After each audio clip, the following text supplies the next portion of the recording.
get that girl away from the plaintiff's table. This is a court of law, not a homecoming parade. Sterling Knox said it without even turning his head, the way a man flicks ash off a cigar. The courtroom in Hadley County did what courtrooms in Hadley County had always done when Sterling Knox made a joke. It laughed. A bailiff near the door covered his mouth. 2 paralegals in the second row smiled down at their legal pads. Ania Reeves did not laugh, and she did not move. 28 years old, in a charcoal suit she'd pressed herself at 4 that morning. Hands folded loose at her belt, the way you stand when you've learned that stillness is its own kind of weapon. She'd held that posture in worse rooms than this one. Rooms with the windows blown out. She'd held it while men twice Knox's size screamed in a language she didn't speak. "I'm here to represent the respondent, sir," she said. "My grandfather, Mr. Calvin Reeves." Knox finally looked at her then. Looked her up and down like an inspector finding a flaw in the paint. "Represent. You. Honey, do you even know what a quitclaim deed is?" Now, I want you to hold on to that question, because in about 2 hours, Sterling Knox was going to wish to God he'd never said the word deed out loud in a public courtroom. He didn't know it yet. Nobody in that room knew it yet, but somewhere inside the cheap accordion folder, Ania Reeves had set on the table, the kind they sell 3 for $1 at the drugstore on Depot Street. There was one piece of paper holding one question, and that question was going to end a 30-year winning streak before the lunch recess. Let me back this up, though. Let me tell you how a soldier ended up standing alone against the most feared lawyer in 3 counties, because that part matters more than the ending. Marrow Creek, Tennessee. You've driven through a town like it even if you've never heard the name. One traffic light, a water tower with the high school's mascot half faded off it. A creek that gave the town its name, running brown and slow behind the old depot.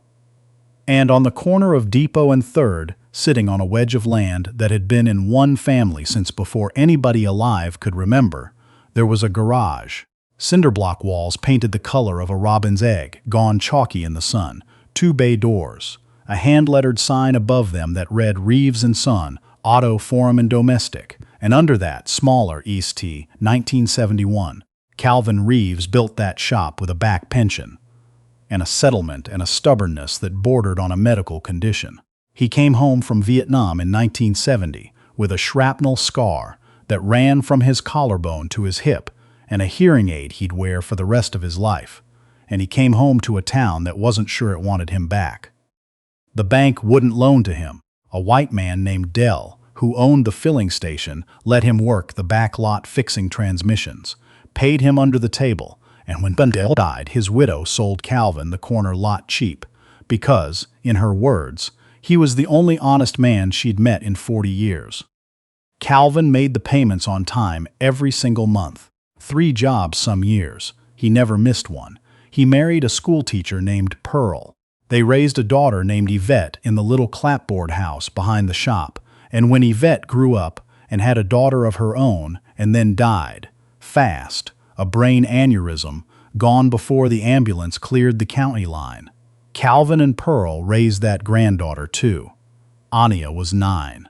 Pearl passed 4 years after that, so it was Calvin and Ania, an old man and a girl, in a house behind a garage that smelled of motor oil and the cornbread he learned to make because somebody had to.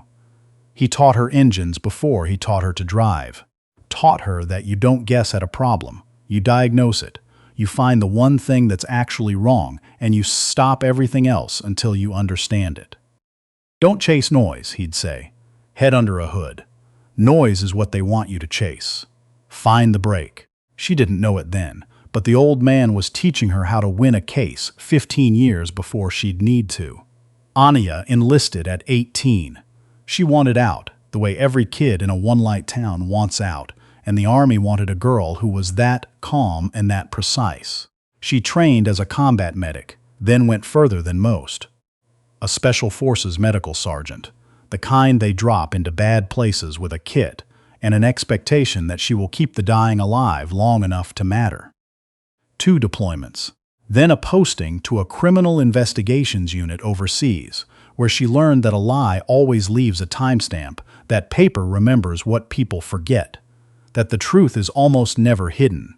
It's just buried under a pile of noise that nobody bothered to dig through. 8 years.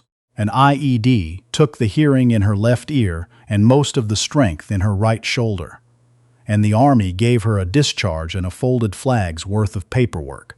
And she came home to Marrow Creek because Calvin's kidneys were failing. And somebody had to drive him to dialysis 3 times a week, 2 hours each way to the VA in Murfreesboro, because the clinic in Hadley County had closed. That's where she was. 28, home barely 6 months, learning to sleep in her childhood bed again, when the certified letter came. While all this was happening, Marrow Creek had gotten interesting to a man named Dane Kessler.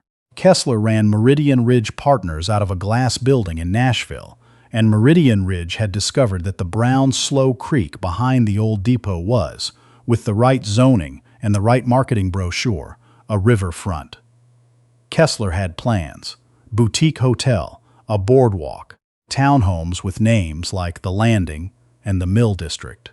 He'd bought up most of the block already, the empty filling station, the shuttered 5 and Dime, 2 lots that used to be houses. There was just one problem standing between Dane Kessler and his boardwalk, and it was a robin's egg cinder block garage on the corner of Depot and 3rd, owned by an old black man who had no intention of selling. And Dane Kessler had a lawyer for problems like that. His name was Sterling Knox. Knox was 56, and he hadn't lost a property case in 3 counties in 15 years. His office sat in a renovated bank on the square, gold leaf on the glass, and he charged more for an afternoon than most folks in Marrow Creek cleared in a month. Over the previous 2 years, 4 black families on the east side had quietly disappeared, sold cheap after a season of pressure, or tangled in suits they couldn't afford to untangle. Sterling Knox had handled everyone. Calvin Reeves was the last man standing on that block. The letter said Calvin had signed a deed in lieu of foreclosure, transferring the corner lot to a Meridian Ridge holding company the previous March, in exchange for the forgiveness of a loan against the property. It said the transfer was complete and recorded and final. It gave him 30 days to vacate. Calvin read it twice with the magnifier he kept by his chair, his hands going still in that way that frightened her more than shaking would have. "I never borrowed against this land," he said quietly. "Never in my life. Your grandfather didn't sign anything."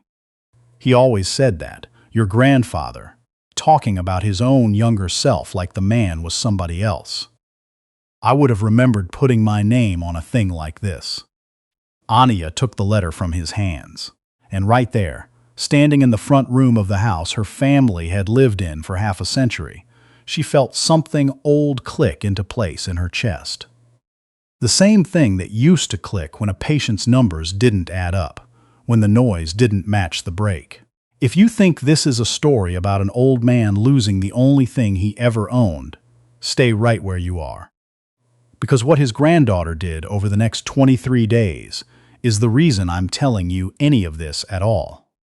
She started with the phones, because that's what you do first. There were 6 firms in the county that did property work.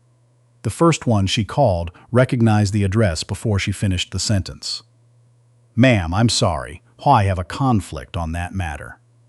Conflict. That meant Meridian Ridge was already their client. The second firm said the same thing in different words. The third didn't bother with the script. "Sweetheart," a man told her, "Sterling Knox is on the other side of that. Save your grandfather the money. Take the offer." Firms 4 and 5 quoted her a retainer. The cheapest wanted $6,000 to start. The most expensive wanted $10 just to read the file. The 6th never called back. She drove to Nashville and sat in the waiting room of a legal aid office for 3 hours. A kind woman with tired eyes took the whole story down, every detail, and then told her the truth. Their property division had a backlog of 5 months for new cases. The hearing was in 3 weeks. 5 months. 3 weeks. The math didn't work.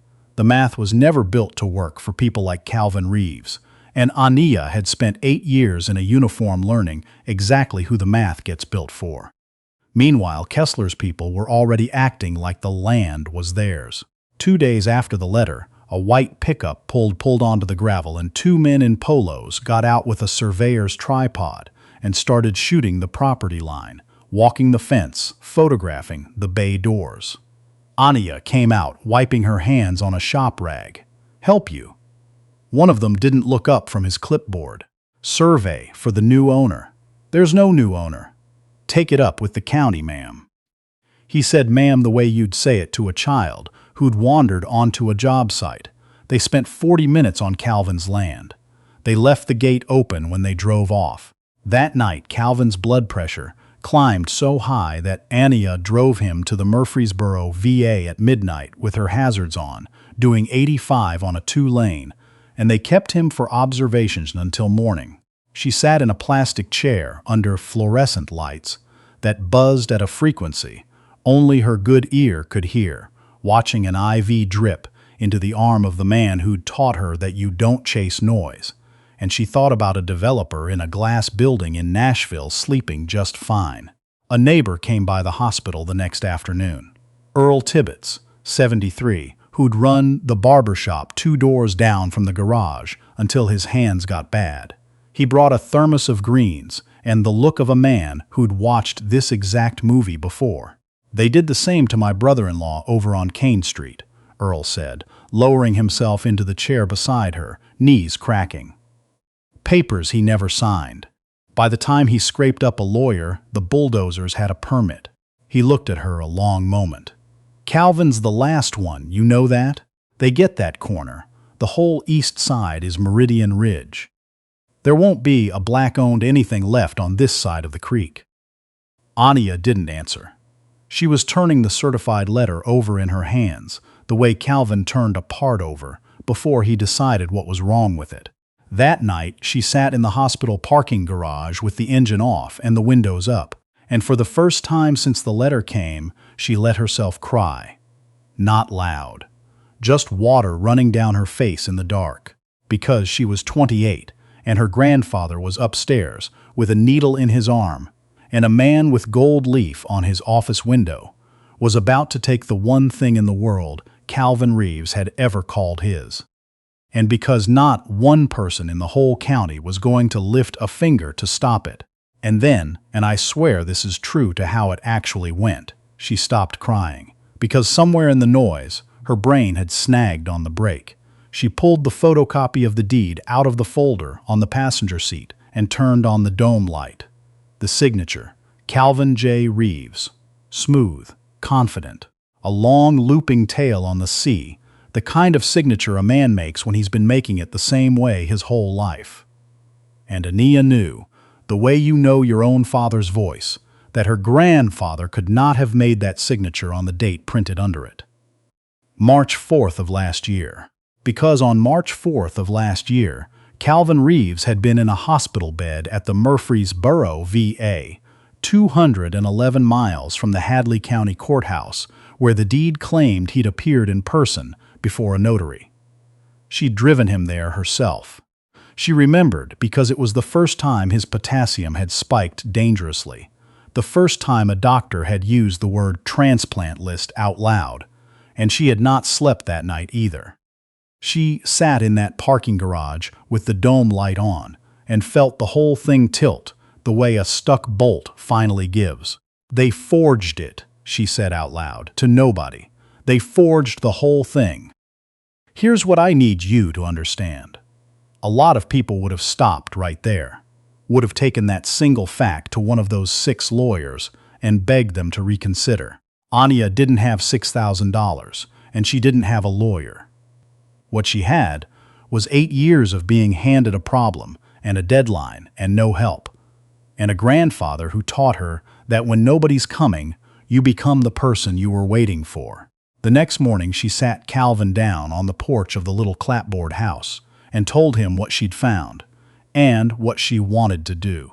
In Tennessee, a person can represent another person in a civil matter if they hold power of attorney, she said. I looked it up half the night. If you give me power of attorney, I can stand for you in that courtroom. Me, not a lawyer.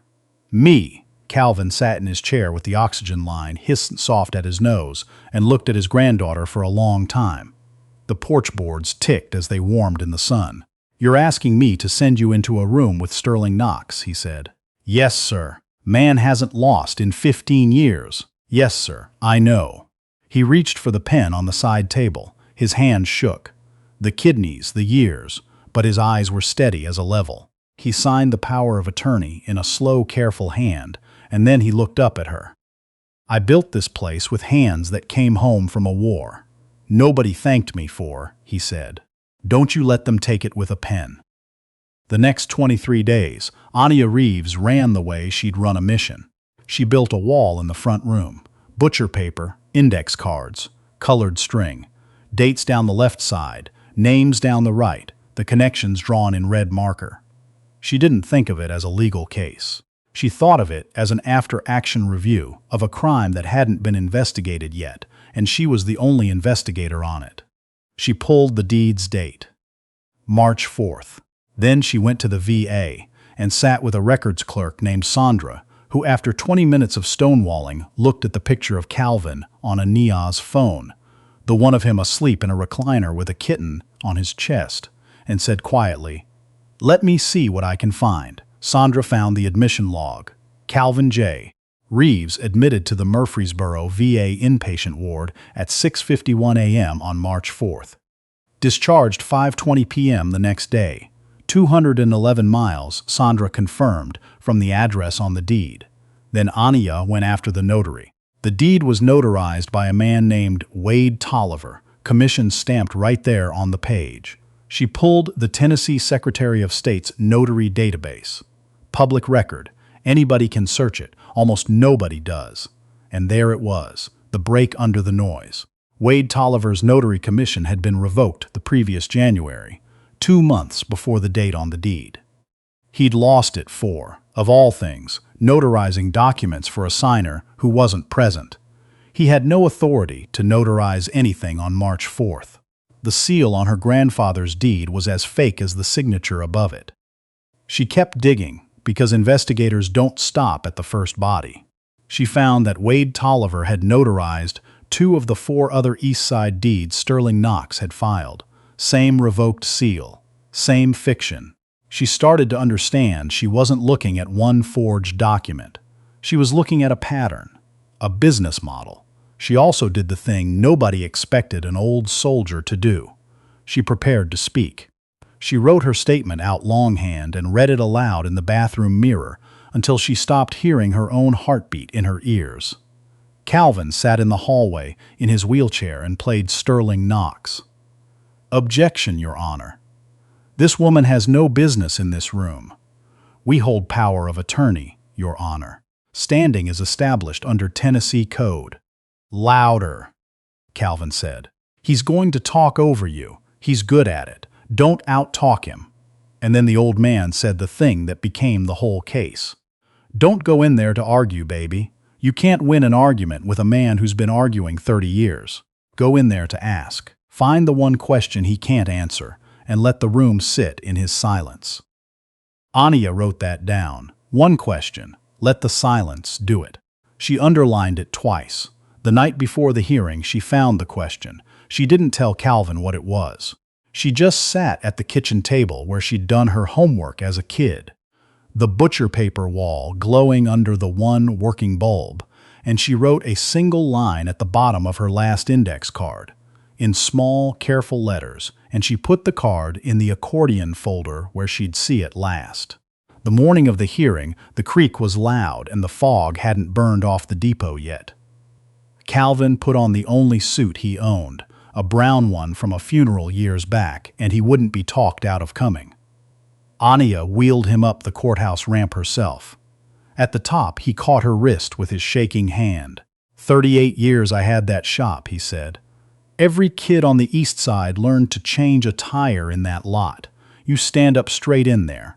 You speak clear, and don't you let one soul in that room make you believe you don't belong in it. Which brings us back to where we started. to Sterling Knox, flicking ash, asking a combat veteran if she knew what a deed was, while a courtroom laughed. Ania let them laugh. She'd learned in a uniform that the people laughing at you have already told you they underestimate you, and that is the single most useful thing an enemy can do. The judge was the Honorable Lorraine Pettiford, 50-something, glasses on a chain, the first black woman to sit that bench in the county's history, and a woman with zero patience for theater. She gaveled the room quiet. "Messieurs, Reeves," Judge Pettiford said, "you're appearing on behalf of the respondent under power of attorney." "Yes, Your Honor." Filed and certified. She slid the document forward. The judge reviewed it, nodded. "Then she has standing, Mr. Knox, and I'll thank everyone to act like adults in my courtroom." The laughing stopped. Knox went first, smooth as warm oil. He walked the judge through Meridian Ridge's lawfully executed deed in lieu of foreclosure. He held the document up like a relic. He spoke about the old man's confusion, his advanced age, the unfortunate but binding nature of a signature freely given. He called Ania's research an internet scavenger hunt. He told the court her so-called evidence was the work of a grieving young woman who had confused Google with a law degree, and he sat back down, satisfied in the particular way of a man who has reminded everyone in the room who the grown-ups are. Judge Pettiford turned to the respondent's table. Ms. Reeves, your response." Ania stood. She didn't raise her voice. She'd learned that the loudest person in a bad situation is usually the one with the least to say. "Your Honor, the deed in front of this court claims my grandfather, Calvin Reeves, appeared in person before a notary in Hadley County on March 4th of last year to sign away his property." She laid down the first exhibit. "This is a certified admission record from the Murfreesboro VA Medical Center. On the morning of March 4th, at 6:51 a.m., my grandfather was admitted as an inpatient to the dialysis ward. He was not discharged until the following evening. The VA is 211 miles from the notary's office. He could not have appeared anywhere in Hadley County on that date. He was in a hospital bed on the other side of the state, with a needle in his arm. I drove him there myself." The room had gone quiet in a different way now. "Second," Ania said, laying down the next page. "The notary who certified this deed is named Wade Tolliver. This is the Tennessee Secretary of State's official record. Mr. Tolliver's notary commission was revoked in January of last year, 2 months before the date on this deed, for the specific offense of notarizing documents for signers who were not present. On March 4th, Wade Tolliver had no legal authority to notarize anything. Under Tennessee law, a deed notarized by a person without a valid commission is void." She didn't look at Knox. She looked at the judge. "This document is not confused, Your Honor. It is not unfortunate. It is forged. A signature my grandfather physically could not have made, certified by a man who legally could not have certified it." Sterling Knox was on his feet. "Your Honor, this is an ambush. This is—" "Sit down, Mr. Knox," said Judge Pettiford, not loudly. "Now, here's where it turned. Here's the part of the story the folks who watched it happen still talk about at Earl's old barber shop." Judge Pettiford looked over the top of her glasses. "Mrs. Reeves, do you have anything further?" Ania reached into the accordion folder and took out the last index card. She set it face down on the table.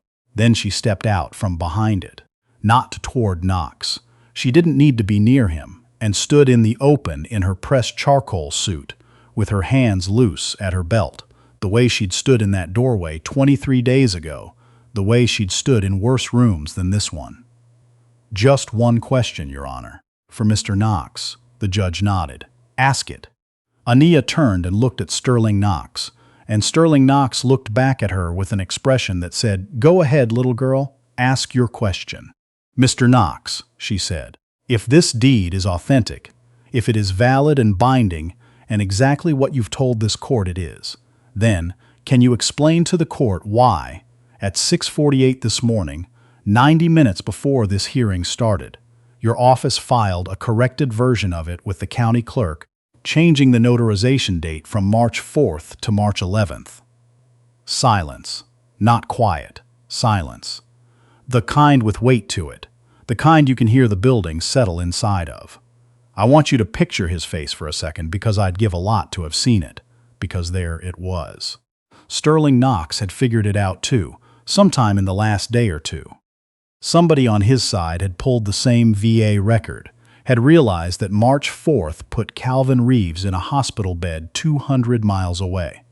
And Knox had quietly slid a corrected deed across the clerk's counter at dawn, changing the date to one that might survive. He didn't expect anyone to be at that counter.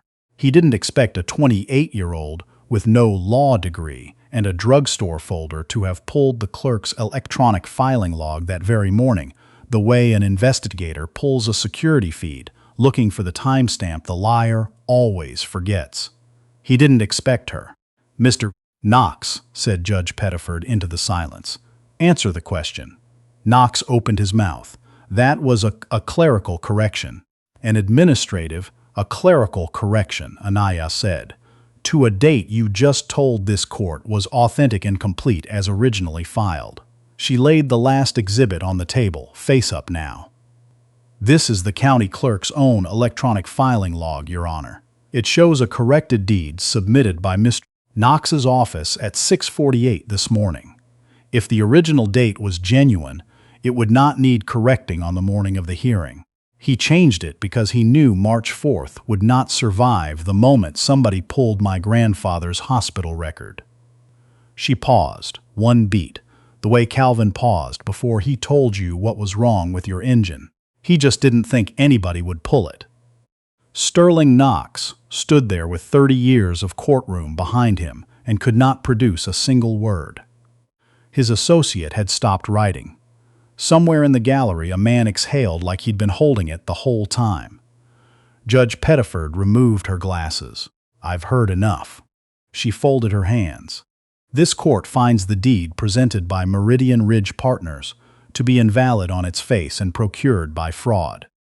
The signature is dated to a day on which Mr. Reeves was a documented hospital inpatient elsewhere in the state. The notarization was performed by an individual whose commission had already been revoked, and the plaintiff's own 11th hour amendment, filed 90 minutes before this hearing, fatally undermines any claim that the original was authentic." She looked, for one long moment, directly at Sterling Knox. "The petition is dismissed with prejudice.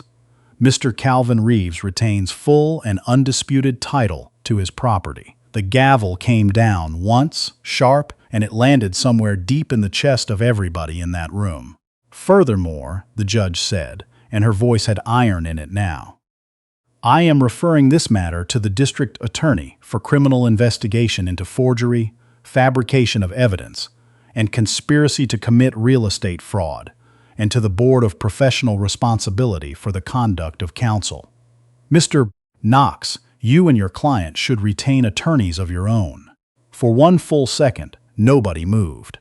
Then Earl Tibbets stood up in the gallery, slow, the way a 73-year-old man with bad knees stands when something is worth the pain of standing for. He brought his hands together. One clap, then another. The woman beside him stood. Then a man behind her. Then the whole row. It wasn't a movie. It was maybe 15 people in a small Tennessee courtroom clapping for an old man and his granddaughter. But it sounded like the whole county finally looking up from what it was doing. Calvin Reeves sat in his wheelchair, with the tears running into the lines of his face, his shaking hand pressed flat against his chest. Ania knelt down beside him. She didn't say anything. He didn't either. He just put his trembling hand over her good ear, the way he used to when she was 9 and the world was too loud, and held it there. If that just gave you chills, if you've ever walked into a room that already decided what you were worth before you opened your mouth, do me a favor and remember it the next time somebody laughs at you for being underestimated. Sometimes being underestimated is the whole advantage. Here's what happened after, because I know that's what you want to know. The folks who watch the original story like this one all always ask the same thing. Did the bad guy actually pay, or did he just walk? So let me tell you exactly how it landed. Wade Tolliver, the notary, was arrested within the week. He took a plea, and, in exchange for a lighter sentence, he gave the district attorney everything. The names, the dates, the standing arrangement with Sterling Knox's office to certify signatures for sellers who were never in the room. Knox was indicted that fall on 11 counts. Meridian Ridge Partners financing fell apart when the FBI's mortgage fraud unit got the file and started subpoenaing the other deeds. Dane Kessler's boardwalk never got built. The glass building in Nashville put out a statement about an isolated contractor, which fooled no one, and Kessler himself stopped showing up at the Hadley County Courthouse entirely. The three families before Calvin, the ones who'd sold cheap, the ones who'd given up, two of them got their cases reopened on the strength of the same revoked seal. Ania did that. She pulled every deed Wade Tolliver ever touched and handed the district attorney a stack of them, organized like a Target package, tabbed and time-stamped. And a few weeks after the hearing, a woman named Delphine Marchetti drove down from Knoxville. She ran a veterans legal advocacy project, and she'd been in the courtroom that day for an entirely different case on the docket. She'd watched the whole thing. She set a card on the table at the garage, between an oil filter and a cup of cold coffee. I've supervised attorneys with 20 years on them who couldn't have run that the way you ran it, she said. We've got a backlog of veterans being foreclosed on with forged paper all over this state, and almost nobody who knows how to read the records and stand up in a room. I'd like to hire you to lead that. We'll pay for the rest of your training, both if you want it. Investigator now, attorney later. Ania looked at Calvin.